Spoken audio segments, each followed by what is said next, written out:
আমার যুবক বন্ধুরা ও আমার স্কুল কলেজগামী বন্ধুরা, মুহাম্মদ রাসূলুল্লাহ তোমাদের মতো যখন যুবক, তোমাদের মতো যখন তরুণ, তখন আল্লাহর নবী হিলফুল ফুজুল তৈরি করলেন। ওই আরব দেশে বিশাল বড় একজন ধনী মহিলার নাম হলো খাদিজা বিনতে খুয়াইলিদ রাদিয়াল্লাহু তাআলা আনহা। তিনি তার নিজের ব্যবসায়, মহিলা মানুষ নিজের ব্যবসায় নিজে চালাতে পারেন না, লোক দিয়ে চালাতে হয়। যাকে দিয়েই ব্যবসা চালায় সবাই 2 নম্বরই 6 নম্বরই করে, লাভ হয় না। নিজের বান্ধবী নাফিসাকে ডেকে বলে, ও নাফিসা, এই মক্কা দেশে, আরব দেশে, জাজিরাতুল আরবে কোনো ভালো মানুষ কি নাই যার হাতে আমার ব্যবসাটা ছেড়ে দিয়ে আমি একটু নিশ্চিত হতে পারি? নাফিসা বলল, আরবের ভিতরে এমন কোনো ভালো মানুষ তুমি খুঁজে পাবে না, তবে একটা মানুষ আছে চরিত্র ভালো, একটা মানুষ আছে স্বভাব ভালো, সে হলো আব্দুল্লাহর এতিম ছেলে, আব্দুল মুত্তালিবের নাতি, কুরাইশ বংশের সন্তান, তার নাম হলো মুহাম্মদ ইবনে আব্দুল্লাহ। পড়েন সাল্লাল্লাহু আলাইহি ওয়াসাল্লাম। মুহাম্মদ ইবনে আব্দুল্লাহ। আচ্ছা, মা খাদিজা তাকে ব্যবসার প্রস্তাব দিলেন। মুহাম্মদ রাসূলুল্লাহ তার ব্যবসার পার্টনার হইতে পারলেন না। তার কারণ, মায়ের পেটে থাকা অবস্থায় বাবা হারিয়েছে। ছোটবেলায় তিনি হালিমাতুস সাদিয়ার কাছে, ওই তায়েফে বনু সাদে, সেখানে লালন পালন হয়েছে। 4 বছরের সময় মার কাছে ফিরে আসছেন। 6 বছর বয়সে মাকে হারিয়েছেন। 8 বছরের শিশু দাদাকে হারিয়েছেন। ত্রিভুবনে তার কেউ ছিল না আপন। সেই লোকটা খাদিজার মতো একজন ধনী মহিলার সাথে কেমনে পার্টনার হইয়া ব্যবসা করবে, পার্টিসিপেট করবে, অংশীদারিত্বের ব্যবসা কেমনে করবে? তিনি পারলেন না। মা খাদিজা প্রস্তাব দিলেন, তাহলে মুহাম্মাদের যেহেতু চরিত্র ভালো, স্বভাব ভালো, গরিব মানুষ, আমার যদি ব্যবসার ম্যানেজার হয় তাহলে আমি তাকে অসম্মান করব না, যথাযথ সম্মান, ইজ্জত, যথাযথ বেতন তাকে আমি দেব। রাসূলুল্লাহর গার্ডিয়ান আবু তালেব রাজি হলো। নবীজির বয়স তখন 23 বছর। খাদিজা রাদিয়াল্লাহু তাআলা আনহার ব্যবসা তিনি করলেন 2 বছর। এই 2 বছরে মা খাদিজার একটা ফেইথ, একটা বিশ্বাস, একটা আস্থা মুহাম্মদ রাসূলুল্লাহর প্রতি জন্ম নিল। কেন? টাকা পয়সা এমন জিনিস, এটা কাঠের পুতুলও টাকা দেখলে লোভে হা করে। টাকা দিয়া মানুষের চরিত্র ধরে রাখা 3 জিনিস দিয়ে লোকেরা বলে, একটা হলো অর্থ, আরেকটা হলো নারী, আরেকটা হলো ক্ষমতা। এই 3 জিনিসে মানুষের চরিত্র ঠিক থাকে না। টাকা পাইলে মানুষ যেই হোক, সাধু হোক আর চোর হোক, টাকায় অধিকাংশ লোকের চরিত্রে কিছু না কিছু লোভ সৃষ্টি করে। সুন্দরী নারীর উপরে অধিকাংশ মানুষ, ইল্লা মাশাআল্লাহ 2-1 জন ছাড়া, মানুষের লোভ সৃষ্টি করে। আর তৃতীয় হলো ক্ষমতা। ক্ষমতায় যাওয়ার আগে মানুষ খুব ভালো ব্যবহার করে, নরম নরম ব্যবহার করে, বন্ধুসুলভ ব্যবহার করে, খাদেম সুলভ ব্যবহার করে। ক্ষমতার চেয়ারটা অনেক দিন পাইলে স্বৈরাচারী, ডিক্টেটর, ডাকাত হয়। ক্ষমতার চেয়ার ধরে রাখার জন্য গুম, খুন, হত্যা যা দরকার হয় তাই করে। কথা ঠিক কিনা বলেন? 3 জিনিসে মানুষের চরিত্র ধরে রাখা খুব মুশকিল। মুহাম্মদ রাসূলুল্লাহর বয়স কত বলছিলাম? 23 বছরের টকবকে তরুণ যুবক। যদিও বয়স বেশি, কিন্তু পরমা সুন্দরী। সারা পৃথিবীতে আল্লাহ তার কুদরতি হাত দিয়া যে নারীদেরকে বানিয়েছেন অনিন্দ সুন্দরী করে, তার মধ্যে একজন ছিল মা খাদিজা, একজন ছিল ইব্রাহিম খলিলুল্লাহর স্ত্রী বিবি সায়রা। এই সুন্দরী নারীর ব্যবসা করার জন্য ম্যানেজার হলেন। 2 বছরে একদিন ওই মহিলা তার বান্ধবীকে ডেকে বলছে, মা খাদিজা রাদিয়াল্লাহু তাআলা আনহা তার বান্ধবীকে ডেকে বলছে, জীবনে পুরুষ দেখেছি, এরকম পুরুষ দেখি নাই। এ কি মানুষ না আর কিছু, টাকা পয়সার লোভ নাই, এদিক সেদিক করে না, ব্যবসায় লাভ লস আমার যাই হোক আমি খুশি, ছেলেটা 100% বিশ্বস্ত। আর একটা গুণ হলো আমার চেহারার দিকে সে কখনো ফিরেও তাকায় না, যদিও তাকানোর দরকার হয়। এত ভদ্র, এত শালীন, এত শরীফ। আমি তো আগে কোনো পুরুষ এত ভালো আছে জানি না। আমি তো পুরুষের কাছে আমার বিয়ে হয়েছে, বাচ্চা হয়েছে, পুরুষ জাতি আমার পছন্দ হয় নাই। এই জন্য আমি নিয়ত করেছি, ডিটারমাইন্ড হয়েছি, মন স্থির করেছি, জীবনে যতদিন বাঁচবো আর কোনো পুরুষের সাথে বিয়ে বসবো না, কোনো পুরুষের শয্যা সঙ্গিনী হব না। কিন্তু মুহাম্মাদের মতো মানুষ পুরুষ জাতির মধ্যে আছে এ তো আমি ধারণাই করি নাই। শেষ পর্যন্ত অনেক লম্বা গল্প ঘটনা, আমি সেদিকে যাব না। শেষ পর্যন্ত রাসূলুল্লাহর বয়স যখন 25 বছর 2 মাস 10 দিন, তখন মা খাদিজা রাদিয়াল্লাহু তাআলা আনহার সাথে মুহাম্মদ রাসূলুল্লাহর বিবাহ হলো। আল্লাহু আকবার। মা খাদিজার বয়স তখন 40, রাসূলুল্লাহর বয়স 25 বছর 2 মাস 10 দিন। এই যে বয়সের একটা ডিসপ্যারিটি, বৈষম্য, রাসূলুল্লাহ সাল্লাল্লাহু আলাইহি ওয়াসাল্লাম, মুহাম্মদ রাসূলুল্লাহ সাল্লাল্লাহু আলাইহি ওয়াসাল্লাম মা খাদিজার সাথে দাম্পত্য জীবন শুরু করলেন। মা খাদিজা অবাক হয়, মানুষ এত ভালো কেমনে হয়, এত ভালো মানুষ কেমনে হয়। একদিন মা খাদিজা মুহাম্মদ ইবনে আব্দুল্লাহ পড়েন সাল্লাল্লাহু আলাইহি ওয়াসাল্লামকে ডেকে বলে, আবুল কাসেম, ও কাসেমের বাবা, আপনি মাঝে মাঝে একটু আত্মভোলা হন, মাঝে মাঝে আপনি হারিয়ে যান গভীর চিন্তার জগতে, আপনার আত্মবিশ্রুতি হয়, আপনি নিজের মধ্যে নিজেকে হারিয়ে ফেলেন, তন্ময় হয়ে যান, আকাশের দিকে তাকিয়ে সব ভুলে যান। আপনার মনে কি ব্যথা বলেন, আমি আপনার ব্যথা দূর করে দেব। সুন্দরী নারী যদি বিবাহ করতে চান আমি আপনাকে ঠকাবো না, সুন্দরী নারীর ব্যবস্থা করে দেব। আপনি টাকা চাইলে সব টাকা দিয়ে দেব, আপনার অন্য কোনো অভাব যদি থাকে আমি পূরণ করে দেব, তবু আপনি আনমনা হবেন না। নবীজির চোখ বেয়ে টপ টপ করে পানি পড়ে। খাদিজা, আমি তো টাকার জন্য, পয়সার জন্য, সুন্দরী নারীর জন্য এমনটি করি না। আমি চিন্তা করি আমাকে কে বানিয়েছেন, কেন বানিয়েছেন, কোন জন্য বানিয়েছেন, এই পৃথিবীতে আমি কোন কারণে আসলাম, আমি সেই মহামহিম সৃষ্টিকর্তাকে নিয়ে চিন্তা করি। মা খাদিজা বললেন, আপনি ঠিক বলেছেন। তার কারণ হলো আপনাকে আমি টাকা দিয়েছি, আপনি টাকা নেন না। বারবার বলার পরে আপনি টাকা নিয়েছেন। আমি একটু গোয়েন্দাগিরি করেছি, এই টাকা নিয়ে আপনি কোন জায়গা যান, কি করেন, আমি গোয়েন্দাগিরি করে দেখেছি। আপনি টাকা দিলে নেন না, জোর করে দিলে আপনি নেন। সেই টাকাগুলি কোনো না কোনো বিধবা নারী, কোনো না কোনো কন্যা দায়গ্রস্ত পিতা, কোনো না কোনো এতিমের জন্য আপনি খরচ করেন। আমি বুঝতে পারলাম টাকা পয়সা ধন দৌলতের লোভ আপনার মধ্যে নাই। আমার বাড়িতে কত সুন্দরী আত্মীয়দেরকে দাওয়াত দিয়েছি, কত সুন্দরী সুনয়না সুদর্শনা, কত তরুণী যুবতী আমার বাড়িতে আত্মীয় হয়ে আসছে, মেহমান হয়ে আসছে। ও আবুল কাসেম মুহাম্মদ, আপনি কোনোদিন তাদের দিকে ফিরেও তাকান নাই, বাঁকা চোখে দেখেন নাই। আমি বুঝতে পেরেছি নারীর আসক্ত আপনি নন, ধন দৌলতের আকৃষ্ট আপনি নন, ক্ষমতার জন্য আপনি পাগল নন।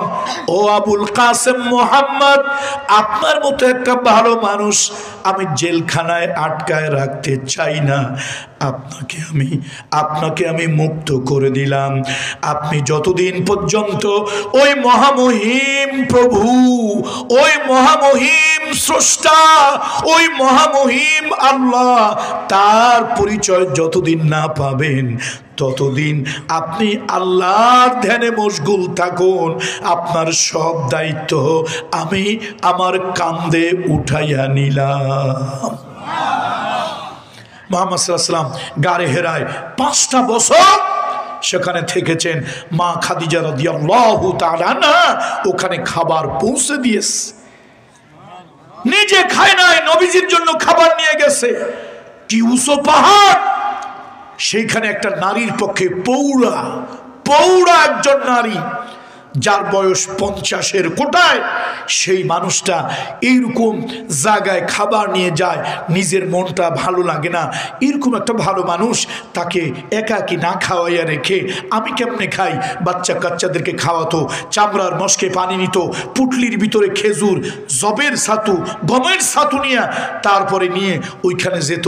নবীজিকে গিয়ে দেখতো ধ্যানে মশগুল, আল্লাহর মোরাকাবায় মশগুল, আস্তে করে ডাক দিতেন, ইয়া মুহাম্মদ, আবুল কাসেম। নবীজি ভাবতো আমার ভালোবাসার নারী এসেছে।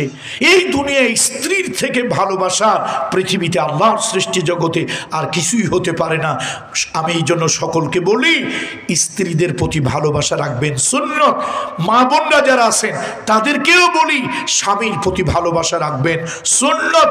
হুন্না লিবাসুল লাকুম ওয়া আনতুম লিবাসুল লাহুন্না। সৃষ্টি জগতের প্রথম সম্পর্ক হলো স্বামী আর স্ত্রী। সৃষ্টি জগতের আল্লাহর সৃষ্টির প্রথম সম্পর্ক স্বামী আর স্ত্রী। এই জন্য দুনিয়ার সব থেকে কাছের সম্পর্ক, সব থেকে নিকটতম সম্পর্ক, সব থেকে মধুময় সম্পর্ক, সব থেকে প্রাচীন সম্পর্ক হলো স্বামী আর স্ত্রী। আগে বাপ মা না, আল্লাহ তাআলা আদমকে বানালেন আলাইহিস সালাম। বেহেশতের ভিতরে তার ভালো লাগে না, তার জন্য বানাইলেন কাকে? মা হাওয়াকে বানাইলেন। মা হাওয়ার সাথে বৈবাহিক বন্ধনে আল্লাহ আবদ্ধ করে দিলেন, স্বামী স্ত্রী সম্পর্ক তৈরি হলো। এরপরে মা বাপ হলেন তারা, এরপরে ভাই বোন হলো। সুতরাং মায়েদেরকে বলি, মাগো স্বামীদের সাথে ভালো ব্যবহার করবেন।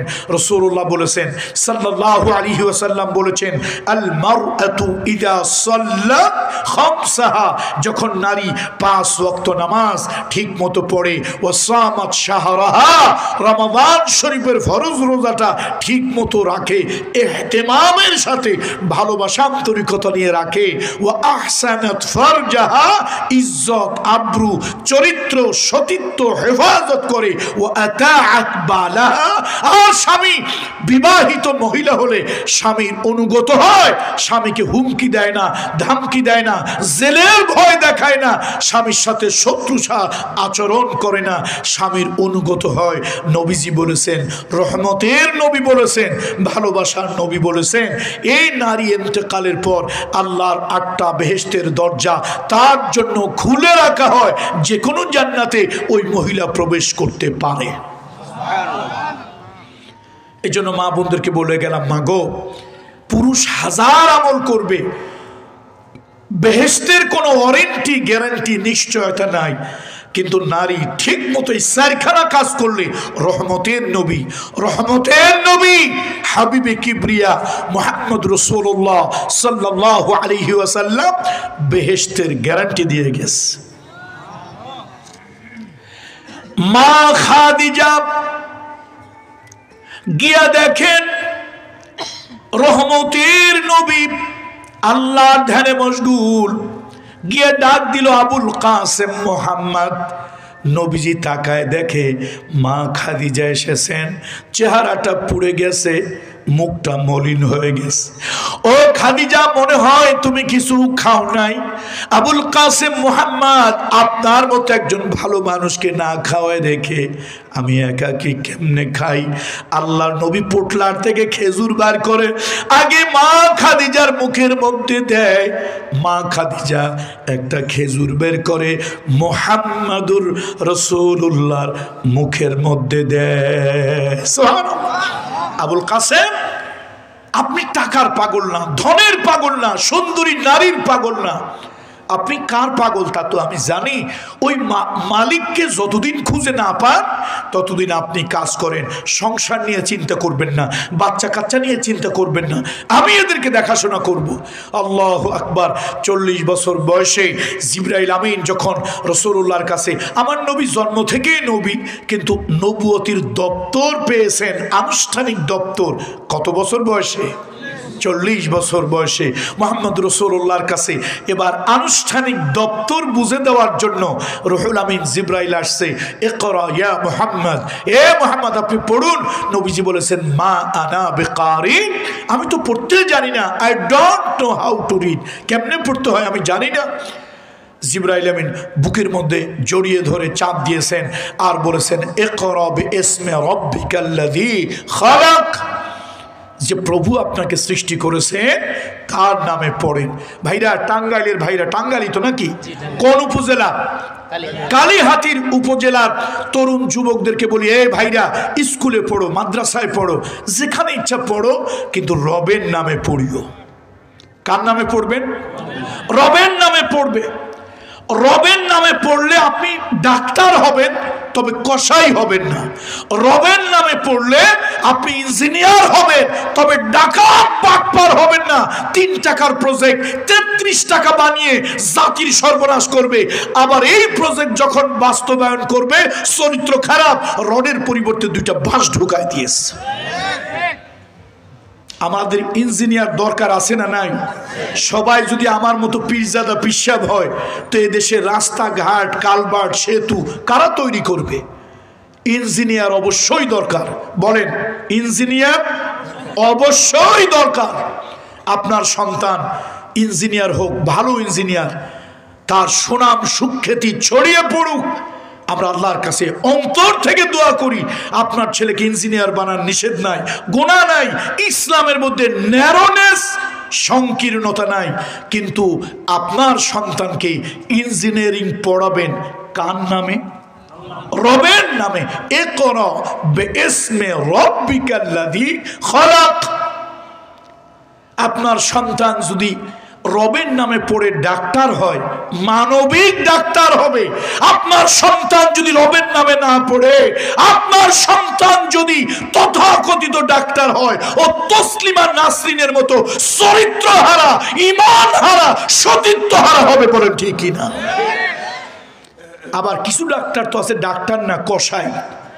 এই ছোট্ট একটা বিস্ফোরা হয়েছে, কয় যে আরে সর্বনাশ, তোমার তো হয়েছে ক্যান্সার, লাইফের নাই অ্যান্সার, তাড়াতাড়ি বাড়ি যাও, যা যা মনে লয় তাই তাই খাও, আর মরণের জন্য, কবরের জন্য প্রস্তুত হও। এ কথা শুনলে তো ভালো মানুষও অস্থির হয়ে যায়। মরা মানুষ অর্ধেক, জেতা মানুষ অর্ধেক মরে যায়। নবীজির সুন্নত দেখেন কি সুন্দর, রহমতের নবী, আল্লাহর নবী। কোনো রুগী দেখতে গেলে যত বড় কঠিন রুগী হোক, রাসূলুল্লাহ বেশিক্ষণ তার কাছে থাকতেন না কষ্ট দেওয়ার জন্য। অল্প সময় আল্লাহ নবী যেতেন, একটু মাথায় হাত বোলাতেন, কপালে রহমতের নবীর হাতটা রাখতেন। যত কঠিন রুগী হোক, নবী তাকে মানে ইমিউনিটি, তার রোগ প্রতিরোধক, তার মেন্টালিটি কে শক্ত করার জন্য রাসূলুল্লাহ বলতেন, তুমি ভালো হয়ে যাবে, সুস্থ হয়ে যাবে, আল্লাহ তোমাকে সুস্থ করে দেবে, যত বড় রোগী হোক। এরকম আশ্বাস পেলে তার মধ্যে একটা অন্যরকম স্পৃহা তৈরি হয়। এটা মনস্তাত্ত্বিকভাবে, সাইকোলজিক্যালি এটা কাজে লাগে, তার রোগ প্রতিরোধক ক্ষমতা বাড়িয়ে দেয়। আমি এরকম ডাক্তার, একাধিক ডাক্তার আমি নিজে হজের সফরে আমি হজ করিয়েছি, হাতে ধরে হজ করিয়েছি। এরকম ডাক্তার অপারেশন থিয়েটারে ছুরিটা চালানোর আগে মনে মনে আরশের মালিককে ডেকে বলে, আল্লাহ, আমি তো উপলক্ষ, আমি কাটাছেঁড়া করব, কিন্তু আমি তো ভালো করতে পারবো না, জীবন দিতে পারবো না। মালিক, আমি তোমার গোলাম, আর একটা গোলামকে আমি অপারেশন থিয়েটারে ওটির ভিতরে কাটাছেঁড়া করছি, আমার হাতে তার জীবনটা তুমি বাঁচিয়ে দিও। এমন ডাক্তার আমি জানি, প্রেসক্রিপশনে প্রেসক্রাইব করার সময়, ঔষধ লেখার সময়, প্রত্যেকটা ঔষধ লেখার সময় মনে মনে আল্লাহকে ডেকে বলে, মালিক, আমি তো রোগ নির্ণয়কারী, রোগ নির্ণয় করে তোমার বান্দার জন্য এই ঔষধকে প্রেসক্রাইব করছি, সাজেস্ট করছি, এই ঔষধ আমি অনুমোদন দিয়েছি। আমি তো ভালো বানাতে পারবো না। ঔষধ যখন তার হলকুমে যাবে, মালিক তুমি তোমার রোগীকে ভালো বানিয়ে দিও। তাহলে ডাক্তার আমাদের দরকার আছে না নাই? কিন্তু কসাই দরকার নাই। কি দরকার নাই? ডাক্তার নামে কসাই দরকার নাই। এই জন্য ডাক্তারই পড়াবেন। সবাইকে যদি আমার মতো হুজুর, মৌলানা, ইমাম, আলেম, পীরজাদা, পিসাব বানান, এই 18 কোটি মানুষের রোগ হবে, দেহের রোগ হবে, মানসিক রোগ হবে, চিকিৎসা দেওয়ার জন্য ডাক্তার লাগবে। সবাই হুজুর হইলে চিকিৎসা দেবে কে? ডাক্তার দরকার আছে কি নাই ভাই? আছে। এই জন্য চরিত্রবান। তাহলে রবের নামে পড়াতে হবে। মাস্টার বলেন, ইঞ্জিনিয়ার বলেন, কবি হোক, রবের নামে পড়ুক। দেখেন নজরুল, কাজী নজরুল কি সুন্দর রাসূলুল্লাহ নামে কি সুন্দর কবিতা লিখলো। মুহাম্মাদের নাম জপেছিলি বুলবুলি তুই আগে, তাই কিরে তোর কণ্ঠেরই গান এত মধুর লাগে। মসজিদেরই পাশে আমায় কবর দিও ভাই, ওইখানে থেকে আমি যেন মুয়াজ্জিনের আজান শুনতে পাই। এই তিনিও একজন কবি। আবার আমার দেশে একটা কবি ছিল, বদমাশ কবি, নাম হলো শামসুর রহমান। সকালবেলায় সারা রাত ড্রিঙ্ক করে, সারা রাত মদ খাইয়া ঘুমাইতে গেছে, আর মুয়াজ্জিনের আজান আসছে, আসসালাতু খায়রুম মিনান নাওম। ঘুম ভেঙে গেল, কাঁচা ঘুম। কয় যে আমার কাছে খুব রাগ লাগতেছে, মনে হয় বেশ্যা যেন খরিদ্দার ডাকতেছে। নাউজুবিল্লাহ বলবেন না? সারা জীবন যারা বেশ্যার ডাক শোনে, এরা আল্লাহর ডাক কেমনে শুনবে বলেন তো? ওদের নসিবে আল্লাহর ডাক শোনা আছে? নাই। কবি ছিল অমর খৈয়াম, মদ খাইয়া টাল হয়ে গেছে। এই বেলা ভাই মদ খেয়ে নাও, কাল নিশীতের ভরসা কই, চাঁদনি জাগিবে যুগ যুগ ধরে, আমরা তো আর রব না সই। খাও, পান করো, ফুর্তি করো, দুনিয়া কো মজা লে লো, দুনিয়া তোমারি হয়। বলতেছিলাম জিব্রাইল কার কাছে আসছে ভুলে গেছেন বোধহয় আপনারা। মুহাম্মদ রাসূলুল্লাহ সাল্লাল্লাহু আলাইহি ওয়াসাল্লাম মা খাদিজা